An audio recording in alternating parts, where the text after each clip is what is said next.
Thank you for being with us today. We would love to have you join us in person. To partner with us or to give online, go to www.upperroomohio.com. We hope you enjoy this message.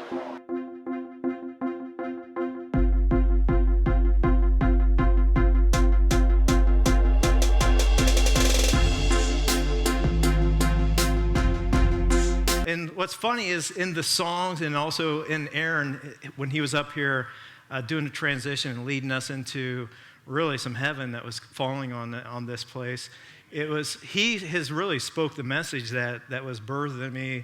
I don't know, it's been a long while. But and then when he texted me the other day, I was like, oh my God, I'm on the worship team. I was here at 6 this morning. I was here yesterday doing things, and I just started a graduate class in my second year of my graduate program, and I had work I had to get done. And my wife, she's like, you can't preach. She's like, you got too much of other things going on. I'm like, I know, but next week's even worse. So I don't know if your life is like that, but me, I'm just like, bring it. Whatever's in front of me, I'll accomplish it. Funny story, I was in the Navy, but not like my father's Navy. They actually were on ships and things. I was never on a ship. I was in a combat unit in the Navy. So we would go around everywhere, and our motto was can do. And it literally was that. They would send 8, 10 of us into this woods, and they're like, we need a runway there within a month. And so we literally just go at it and get it done. And I saw Kristen in here earlier. And anybody in the Air Force, previous Air Force? You know, we would see you guys coming when we'd be deployed to certain places. And you guys would roll in like Cadillacs. I remember we were in Cuba, and it was like 115 degrees, and we were setting up some refugee camps. And the Air Force, they were always late to the game anyhow. So we had already been there a month. And these guys roll up in all this equipment. They brought these things that were, they weren't very wide, and all of a sudden they started pulling them apart like an accordion. And we're like, what is that? We were sleeping in tents. And sure enough, these things they were going to sleep in. Then they hooked air conditioners up to them. I mean, I'm telling you. But I was happy that when I was stationed in Gulfport, Mississippi, that Biloxi was right next door, because being the Navy, it didn't matter. You can go on any base and eat food, and so we all abandoned our base food for the Air Force's food. So I do thank you. But you guys had it really easy compared to us Seabees. So hopefully we can, through this message, you Air Force people can rise to a whole new level today. Amen? All right. I've beat you up enough. But thank you for serving.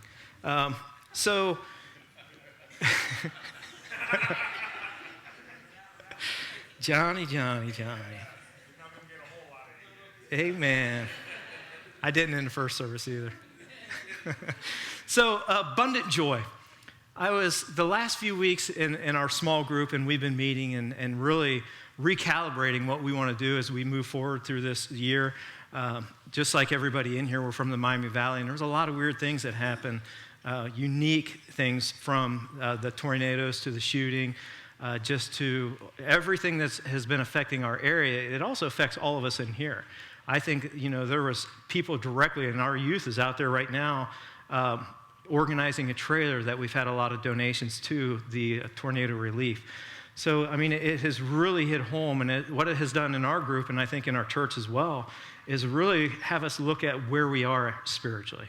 Where is God? And we want to find God and recalibrate ourselves and say, okay, we had a long couple of seasons in this church, and I mean like years, where God was just, his voice was just so strong, and we're going after it. And, we have a pastor that really deserves a lot of honor, because what he does is really, he does so much and doesn't get compensated for it, really.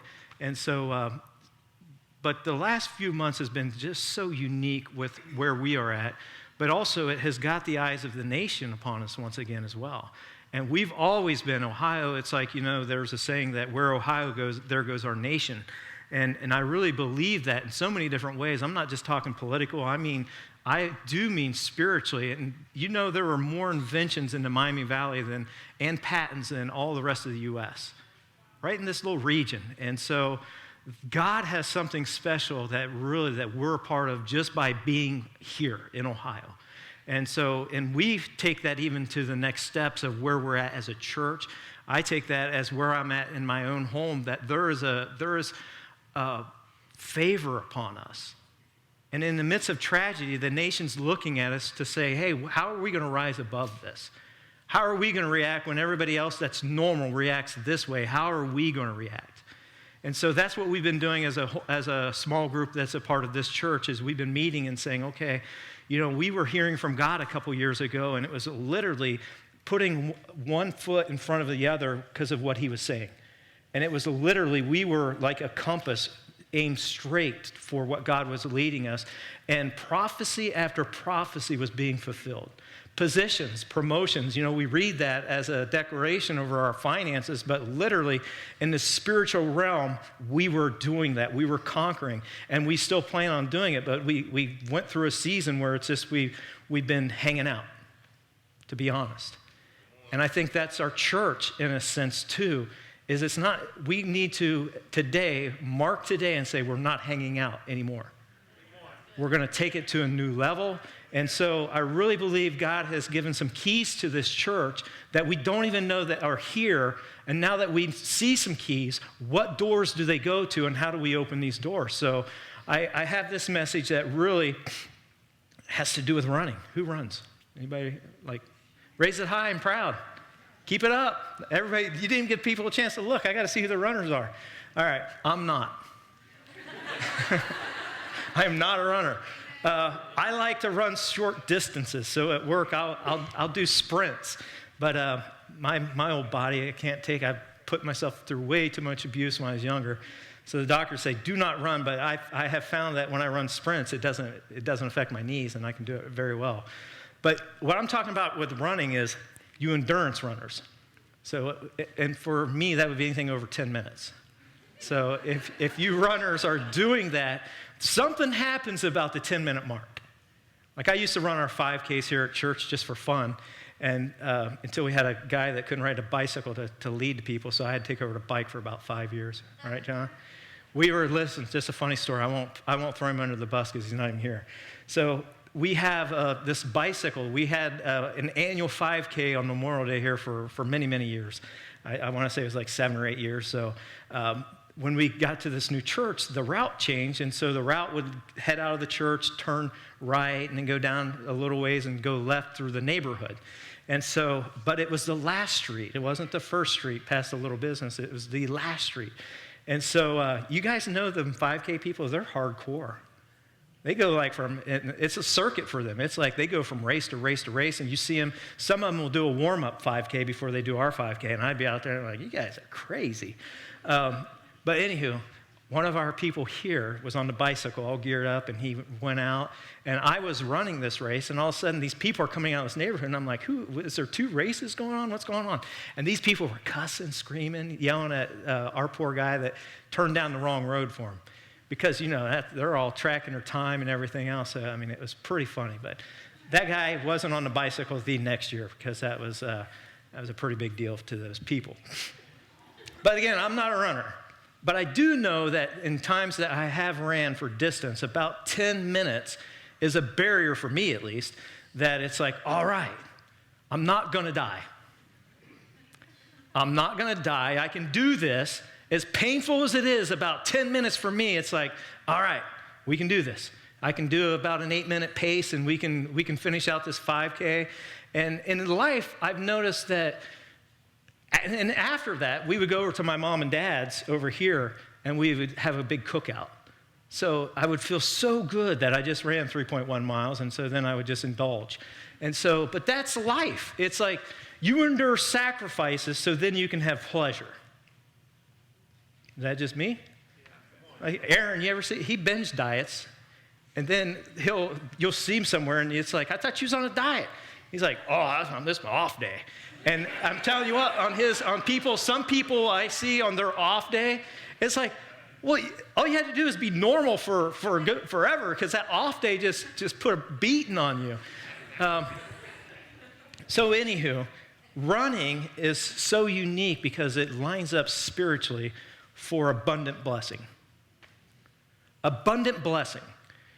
And Aaron gave it away a little bit of mediocrity, is who wants to be mediocre?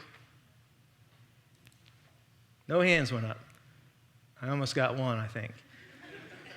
I would hope nobody. But yeah, in the church, and I'm not saying this church, I'm looking at when I see studies and see things on the Barna or different studies that are done from a Christian standpoint, 98% of people profess to know Christ, at least believe in Christ. And my Bible says when you believe, you receive and you're saved. But yet, I look at our environment, I look at our culture, I look at America, I look at Ohio, I look at all these different things, and I'm like, aren't we settling as a nation? It's almost like when I took over the fire department as the fire chief, we weren't going in any direction. We were getting the job done, but internally we were a wreck.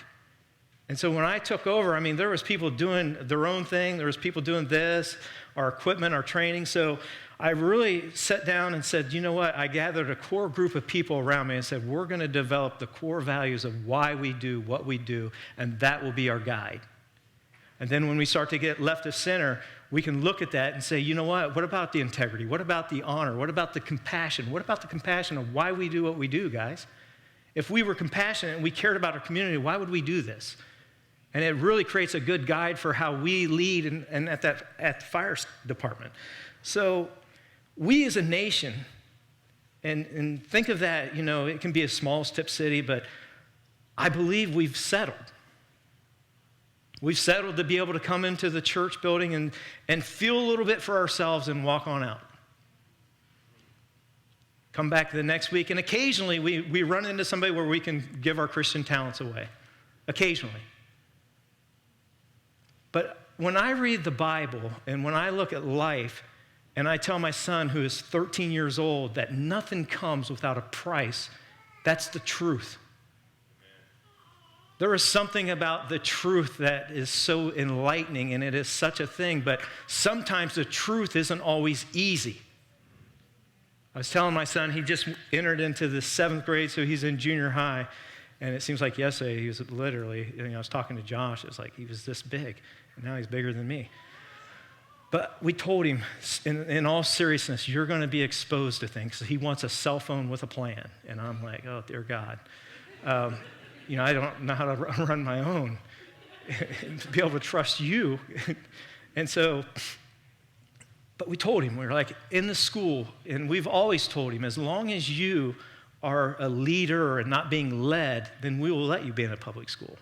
But when we feel that you are being led and you're not this leader and you're not doing and you're now a follower, we're going to have a discussion how we should proceed as a family. And I hope you all do that. There's nothing wrong with the public school. There's nothing wrong with homeschool. There's nothing wrong with the Christian school. It's all about you as an individual. What are you going to do? You as a family, you're going to settle for a mediocre child that's you say is a Christian and now is in school and justifying all these different things. So I told Jude, I said, you're going to be exposed to things if we let you go down that path of a cell phone. You're going to be exposed at junior high all the time. There is pictures being taken and pictures being shared that in the court systems right now, there are juvenile children from the age of 13 and less that are in court-ordered programs because of the things they send electronically. And I asked Judah, I said, who are you? Are you strong enough when that time comes, because it will come? Are you strong enough to say that's not right, and now I have to do something about it? Not just like turn away, but you actually have to do something about it. Because if you don't do something and you walk away, you were guilty as the rest of them. And so I'm not confident today that he's ready for that. And then I pointed to the Bible and I said, Judah, we were recalibrating our family as well this past week, and we have spent every night worshiping as a family at night. And I said, in this Bible are a bunch of people, story after story of characters after characters, and they're not characters, they're real people who had to face difficult decisions and do what was right, and when they did, God used them as an example for what he wants and not this mediocrity of everybody else. How many people has come and went since Genesis? But yet you had people who, when the time came, they didn't want to settle for mediocrity. They rose above and they did what was tough. And even though the truth sounds easy, it's not. The reason Aaron chose me today is because I'm the most hardcore person you'd ever meet. Laugh. Amen. Come work with me. And I'm not talking about at the fire department. I'm saying come here and work with me. Come be on a praise team with me. But I'm not harder on anybody else than I am on myself. But I come across bad sometimes because normalcy is to go with the flow. Being normal is easy. And being a normal Christian, you'll make it to heaven. I promise you.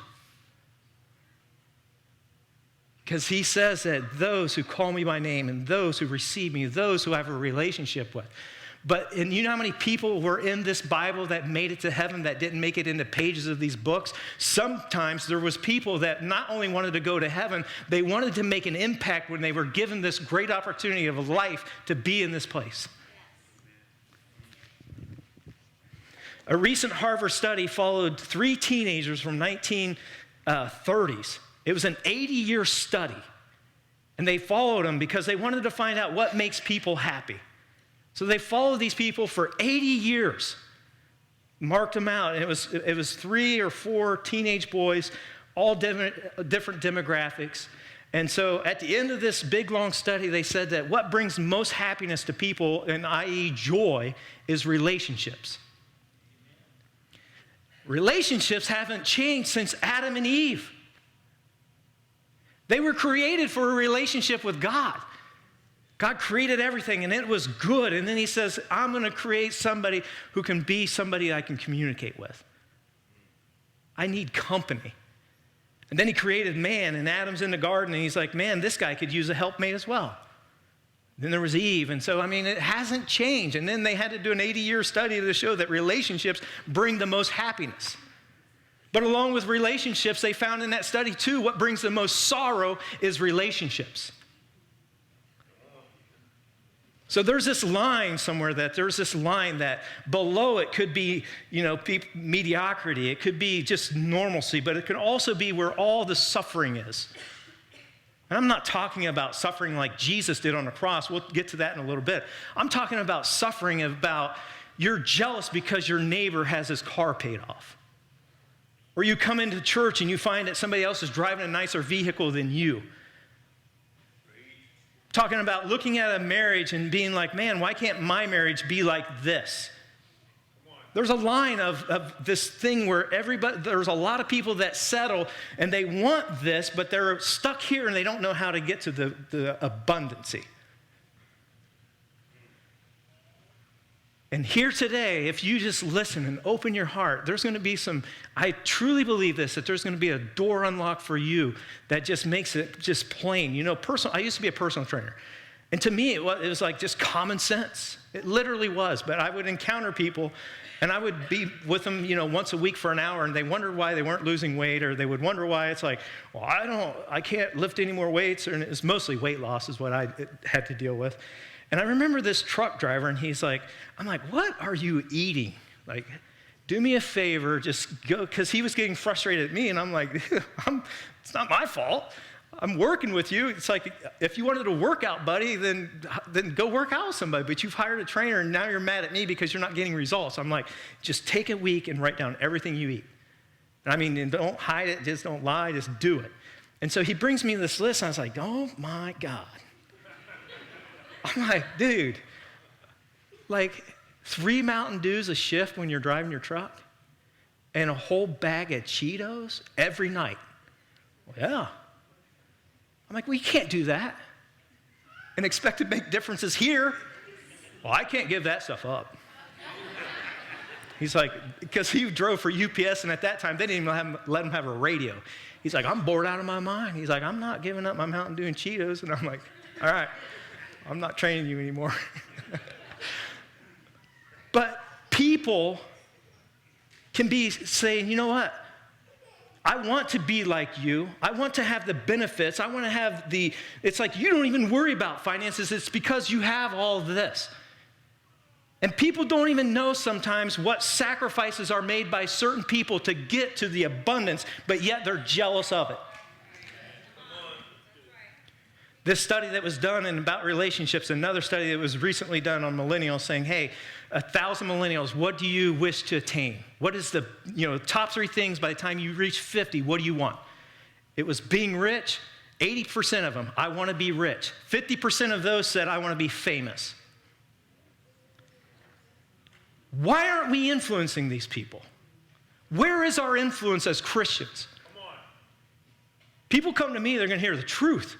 And sometimes people tell me to tone it down, and I can't. That's why I'm only up here every 6 months. But when I'm up here, you're going to hear it. So turn to your Bible in Ecclesiastes, Song of Solomon, or Solomon here in Ecclesiastes. He was David's son. So David, the king, has a couple of sons, and one of them, the lineage of David all the way to Jesus Christ, there was a lineage of kings. And so Solomon was the one, if you're familiar, that God had a conversation with him, and God says, what do you want? And he says, I just want wisdom. And so here is the most wise thing. And so I wanted to point out that, the millennials today aren't any different than the millennials when Solomon was a millennial. Ecclesiastes, the 2nd chapter, starts in verse 1. He said, I said to myself, come on, let's try pleasure. Let's look for the good things in life. But I found that this too was meaningless. So I said, laughter is silly. What good does it do to seek pleasure? After much thought, I decided to cheer myself with wine. And while still seeking wisdom, I clutched at foolishness. In this way, I tried to experience the only happiness most people find during their brief life in this world. I also tried to find meaning by building huge homes for myself, by planting beautiful vineyards. I made gardens and parks, filling them with all kinds of fruit trees. I built reservoirs to collect the water to irrigate my many flourishing groves. I bought slaves, both men and women, and others were born into my household. I also owned large herds and flocks, more than any of the kings who had lived in Jerusalem before me. I collected great sums of silver and gold, the treasure of many kings and provinces. I hired wonderful singers, both men and women, and had many beautiful concubines. I had everything a man could desire. So I became greater than all who had lived in Jerusalem before me, and my wisdom never failed me.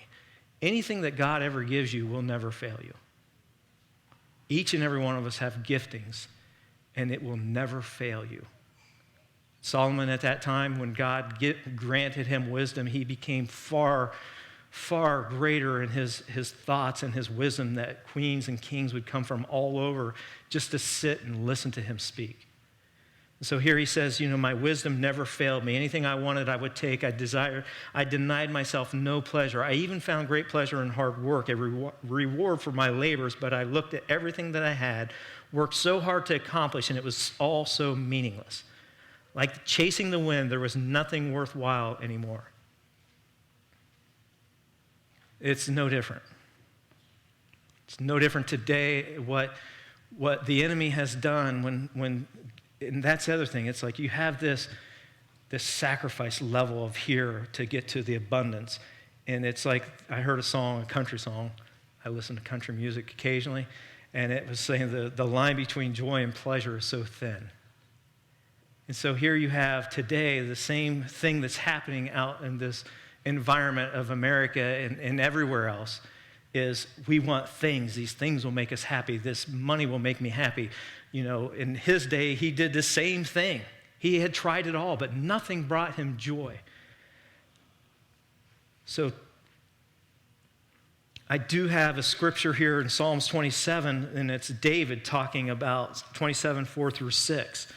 He says, the one thing that I ask of the Lord, the one thing that I seek most is to live into the house of the Lord all the days of my life. Delighting in, and we all aspire to that. It's like, what do you desire? I desire to long in the house of the Lord all the days of my life. We say it, but what are we doing to accomplish it? It doesn't, church service on Sunday, maybe meeting in a group and then doing this is great. We have community. I mean, last week was amazing. Even as hot as it was amazing to see new people, meet new people, and say, man, we're in this. We're upper roomies. We're trying to be different than the other people. And so lots of people say that. That's my desire, to delight in the Lord's perfections and meditating in his temple. It goes on to say, for conceal me there when troubles come.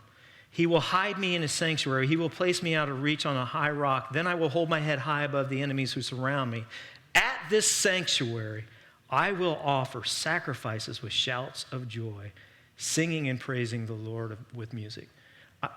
There was a definite difference from the first service to the second service in this praise.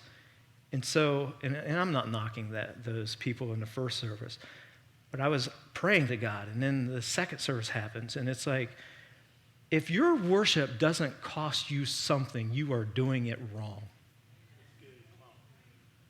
If you are just coming in, and you can come in and we can have this great service, but what if we took it to that level of like, man, that hurt when I did that. I don't know if you saw Amy, but she was not feeling well today. But yet when she took over that last song, the first service, she wasn't able to do it. But this one, she sacrificed and took us to a place with her. It wasn't easy. She was sucking down hot tea at 7 a.m. But she knows that this is a gifting that God is giving her, and she's going to say, I'm not going to do it if it's just easy. It's going to cost me something because I know what God has in store for the whole church. But what if everybody took that philosophy? Like, I'm not just coming in today, come in, and it's like, hey, where's them donuts at Caleb? Yep. They're good. I always have at least one. So, but what are you doing? What has been your contribution to this church body? Some of you are new, and that's fine, but some of you that aren't new, what has been your sacrifice? What has been your faith? And when you're talking sacrifice, I'm talking in it synonymous with faith. Like, I remember when we knew that Judah was on his way as a little baby. Wasn't here yet, but we knew he's coming. My wife came to me one day, and we had the 5-year plan, we had the 10-year plan, we had a long-term plan. You know, I'm a planner. But my wife's even like on steroids on planning. And it's like, if I told her on a Thursday, hey, somebody wants to go out Friday night, what? Maybe next Friday. It's like, you know, it's a week out for her. It's like, no surprises. So she came to me and she said, hey, I feel led. Now, part of our plan was we both worked. We had a house that we wanted to pay off. We got long-term things, excitement in our life, like down the road, that we're willing to sacrifice now for.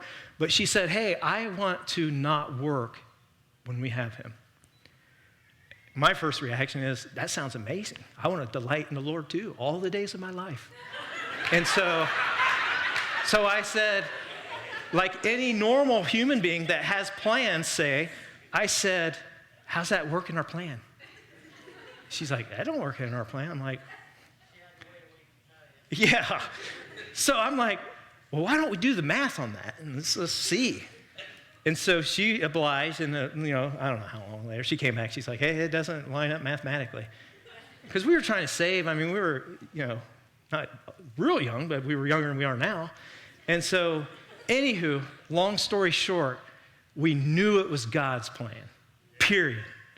We sought his face, we knew it, and so we did it. And it wasn't 1 month later, actually it was like 2 months later, an opportunity at work came for a promotion for me that washed away what we were going to lose by her not working. Every time in our life, and I'm just talking from a financial standpoint, if you're looking at finances, when God sees that he can give you little and you can do much with that little and well done, he will give you access to more. But not until there's a faith step and a sacrifice. Give more than you have based on faith because you know this is a kingdom principle. And God says, look at this. And because there's somebody over here that's not doing that. And he says, I'm going to take from this one and give to this family over here because they're doing well with the kingdom. Somebody suffered when me and Amy did that. So there was suffering somewhere else in order for the kingdom to shift to us. That might flip some of you guys out, but that is biblical. There is only so much in the pot. I tell this to my guys at work all the time. When I'm dealing with budget, the pie is so big.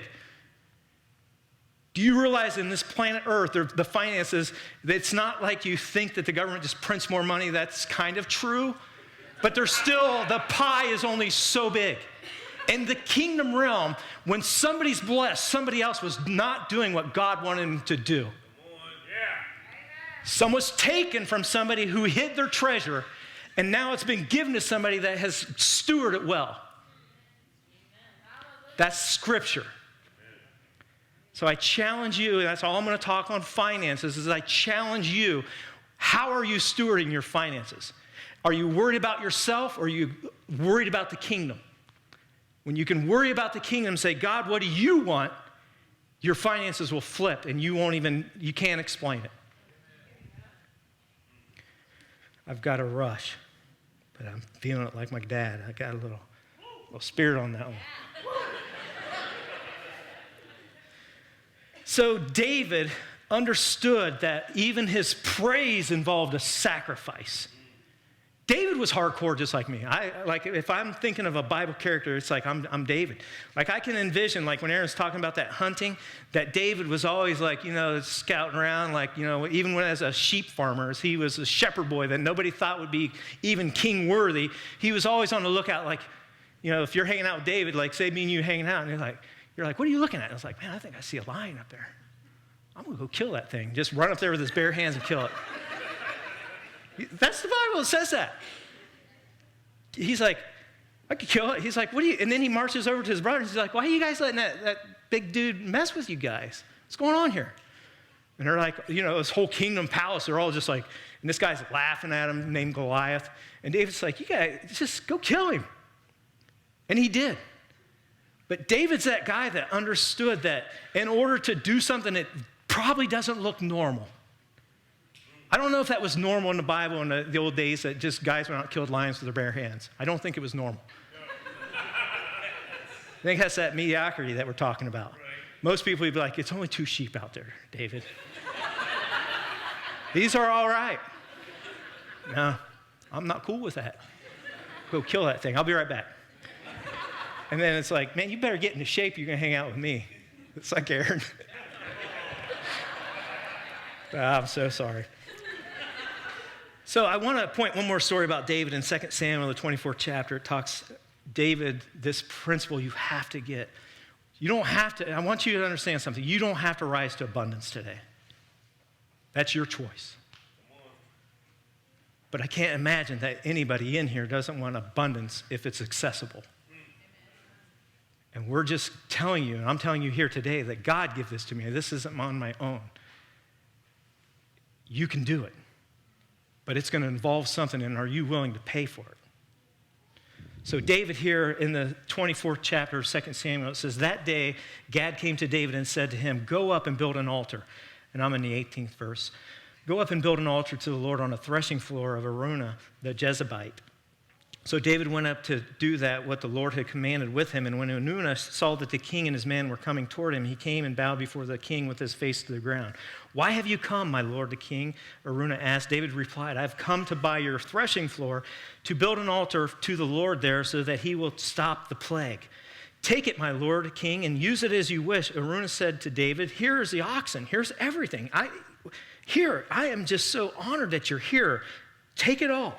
I will give it to you, your majesty, and the Lord, may your Lord God accept this sacrifice. But the king replied to Araunah, no, I insist on buying it, for I will not present a burnt offering to the Lord, my God, that will cost me nothing.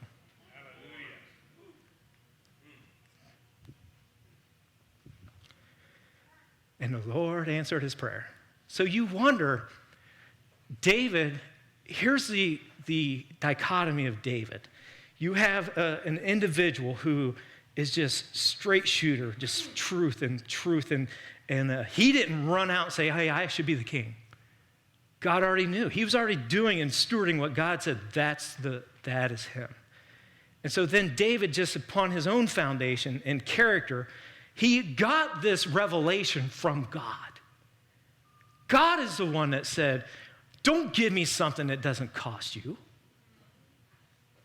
You are always crying in front of me, David, but is it real tears or is these crocodile tears? Is it your heart or is it just you just showing some other people why you're worshiping me? And so there was this gleaning process with David, and by no stretch of the means was David perfect. You realize that. But what I've realized is why I love David so much is because when you're a passionate person going after the right and the truth and what's right, you're occasionally going to get it wrong. But I would rather be passionate and live for something and fight for something, even if it's wrong, than not fight for anything. And that was David. His passion sometimes got him into some trouble. And he paid for it. You realize David wanted the temple back in Jerusalem, but because of the blood on his hands, he was not able to do that. There are sometimes long-term consequences for our actions, but it never changed that even Jesus said, you know what? There are consequences, but Jesus is coming in the lineage of David. He was a man after God's own heart. He might have stumbled and his passions and desires might have got the best of him sometimes, but he still followed after God. He knew what was right. He brought the Ark of the Covenant back to Jerusalem. He's like, we need to bring the power back. Just like my core values I was talking about, starting as a chief, David said, I'm not going to start this kingdom in Jerusalem without the power. I got a quick story to tell you about a guy named Roger, who was a runner, for all you runners. And he was born in 1929 in England, and Roger wanted to attend medical school, but he was too poor. His parents weren't rich enough to send him to medical school. They didn't have enough funds to send him to medical school. So Roger, somebody at some point told Roger, man, you're a pretty good runner. He said, you think? And so he started running and developed that talent, and it got him a scholarship to Oxford University in England into med school. And while he's there, he became a phenom of running. I mean, the guy was just, and it was distance running. And so the Olympics were upcoming, and it was the 1948 Olympics, and Roger witnessed it, and then he said, that's what I'm going to do. I'm going to train for the 1952 Olympics. And his whole country started to get behind him. And all of them knew that Roger was going to win gold medal in the 1,500 meter in the 1952 Olympics. And so he was training, everything was going right, his schooling's okay. 1952 Olympics come, and he took 4th place. Just still pretty good, I would think. But his country, the newspaper articles, everything was like, what a letdown. This guy had it all. I mean, he should have made gold, and he stumbled on the biggest moment of his life on that day. He stumbled and got 4th place. He took a month, and he's like, you know what, I don't even know if I want to run anymore. My goal was always to be a doctor. And so he took a month, and then he says, wait a minute. There's something not jiving with my spirit here. And who are these people that's ridiculing me, who's put in all this hard work my whole life, and it has got me to my dream? I'm going to graduate and become a doctor, but who are these people ridiculing me because I let them down? Nobody would have been mad at Roger if Roger would have just kind of faded off into obscurity and then just became this doctor who made lots of good he really changed in the field of neurology by some of the things he contributed to science later in his life. He took a month, and after that month, he said, that's not me. I'm going to do something that's never been done. So he starts training for this distance, and he starts, they start to see what he's trying to accomplish, and everybody says, Roger, you're crazy. Scientifically impossible what you're trying to do, what you're trying to run. Not only is it impossible, your body is impossible for a human being to do what you're trying to do. You can get close, and many had. And he trained, and he trained, and he trained, and on May 6th, he ran the mile in 3 minutes, 59 seconds, 0.4. He was the first to say, this mediocrity, it's not okay for me. It's normal for people to say I'm less than, that I was a good runner, but I was never able to get up into abundance. He proved them all wrong, and since then, there's been many people who've broken the 4-minute mile. But Sir Roger Bannister was the first, and it was built on shame. You can't do it. How many in here has been told, and don't raise your hand, you can't do what you're saying you're going to do? You can't have the job that you're talking about that you want. Why don't we just come in here and we'll pray that God will give you another desire? Why don't we just get around you and lift you up and say, you know what, you got high hopes, but man, let's just gather around and crush your dreams together. And then see how you feel after that. Roger took what everybody was saying that you can't do, even though at this point in time they're saying it is literally, there was science behind it, it's impossible. But I can't imagine, and the stories don't tell, the pain and the suffering and the price he paid to break it. He didn't have Nike Jordans, Air, I'm telling you. It's 1956. He'd been lucky to have a piece of flat leather on the bottom of his feet. And I can't imagine the blisters. The times that he got, like, not even close. But he pushed, and he pushed, and he pushed. I'm going to wrap this up, if you stand with me, with one more. One more man. That this is attainable for you. This abundance of what you're jealous in, whatever area, X, Y, Z, or you just think you can never attain this level of abundance, you're wrong. You're lying to yourself. I'm telling you today that we could be the church right here that could light up the next revival around this. And I'm not talking about revival going church every night. I'm talking about revival in God's Spirit in the community. Why does it take a shooting in Dayton to say Dayton's strong? And I'm not demeaning that. I'm glad that the Dayton and the Miami Valley region is coming together to say that this wasn't right. This was something that was stolen from us. And we're going to change, and we're going to draw together as a community. But why does it take that? If we were shooting for the pinnacle of every abundance in our life, that stuff wouldn't happen to begin with, because we would be reaching those folks. Yes. Those people who commit those acts are hurting. There is called bad childhood experiences, BCEs. I was in a class about a month ago, and they said children from the age of 4 to 12, if they experience 3 BCEs, they're going to have major issues. A bad childhood experience of a father saying you're worthless. A schoolmate saying you're fat. Name the bad childhood experiences. It doesn't take much to get a mindset over somebody that say, this is, now I'm going to become normal for those people who get put down, or normal becomes I'm going to become filled with rage. There are avenues for those people. There are video games. There is subcultures. There's a dark web for these people to feel normal. Like, it's normal for those people to gather weapons. It's normal for those people to have these conversations. But you know what? What if somebody took a side when they found out? Did you know that pastors and educators are the lowest paid professionals in our country? Crazy. That doesn't make any sense. So here you have one more person. Hebrews 12, and the title of my little heading on my study Bible said, The Race of Faith. Hebrews 12, 1 and 2 says, Therefore we also, since we are surrounded by such a cloud of witnesses, let us lay aside every weight and the sin which so easily ensnares us, and let us run with endurance the race that is set before us, looking unto Jesus, the author and finisher of our faith, who for the joy set before him endured the cross. I asked Judah just yesterday, I said, Judah, what was the joy set before Jesus when he died on the cross? He said, it's us.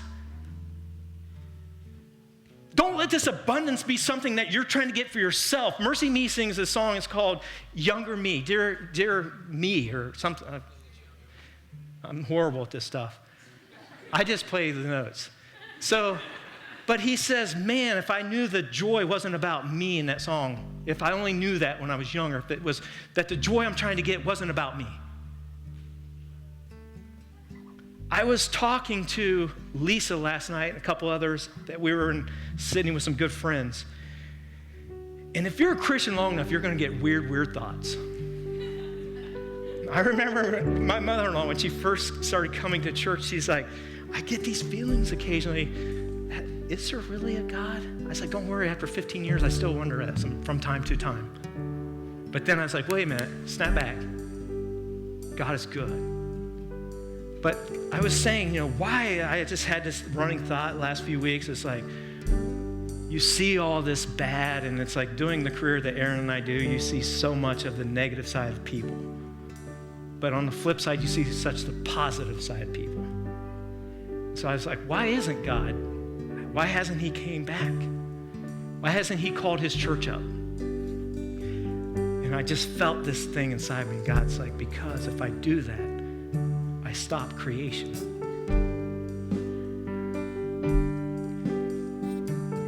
And with creation, I'm calling more Davids. Somebody might have a baby who can be the next Solomon, the next Samson that can change a whole generation. I'm not ready because if I come back, there will be no more Davids. There will be no more Joes and Lisas and Loris and all these things that it's like, because I know they're coming and they're not going to settle for this mediocrity. They're going to be rising above it. The furthest thing they want to be is mediocre. They want to do what's right, but they're willing to pay the price. Jesus died on a cross because the joy set in front of him, and it wasn't the throne. The joy that was set in front of him was you. And he's given you the opportunity, this amazing thing of life, which some people say is like a vapor, but when you really look at every minute that we have here, it's an eternity. It passes by because we live in this mediocrity. I'm telling you, you have the keys and you have people in this building. If you partner with them, you will go to new heights.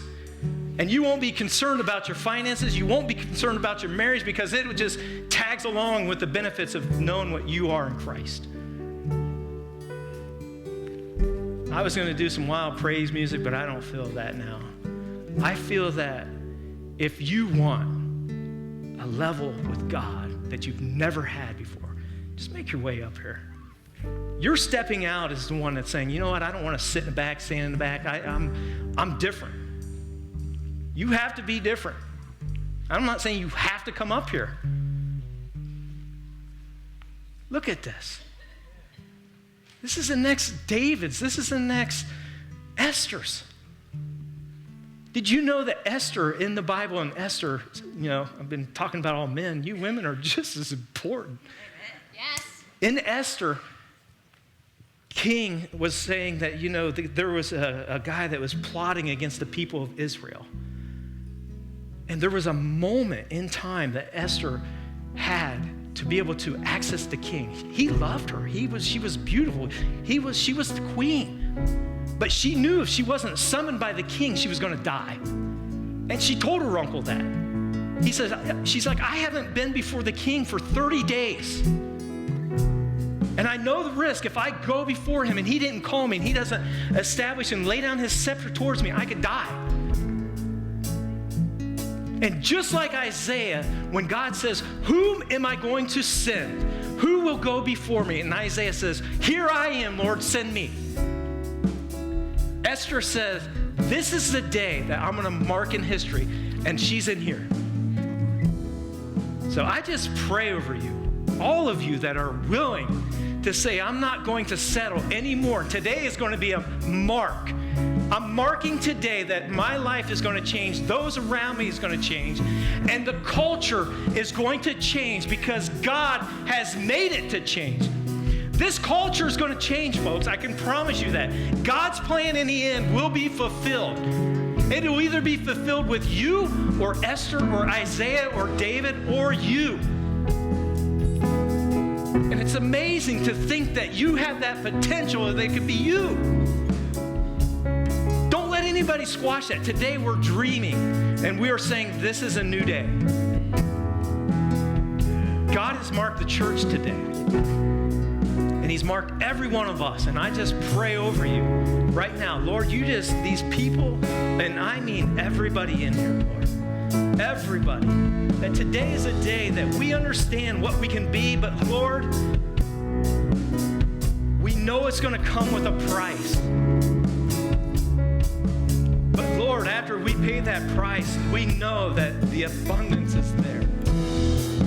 The abundance of our influence.